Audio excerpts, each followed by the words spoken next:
একটা পুজো special sari. First হাফটা থাকছে হাফ টাসার, তার মধ্যে কাজ ওয়ার্ক করা, এবং বাকি হাফটা থাকছে জামদানিতে, হোয়াইট আর স্কাই ব্লু কম্বিনেশন, এবং বর্ডার থাকছে এরকম ইক্কতে। একদম এক্সক্লুসিভ একটা শাড়ি, পুজোর জন্য বুক করতে পারেন।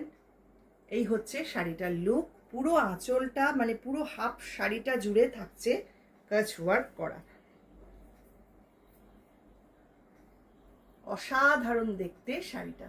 4800 থাকছে এটার প্রাইস। ভালো লাগলে বুকিং করবেন আমাদের হোয়াটসঅ্যাপ নাম্বারে। আমাদের বুকিং নাম্বার বা হোয়াটসঅ্যাপ নাম্বার থাকছে 9073265772।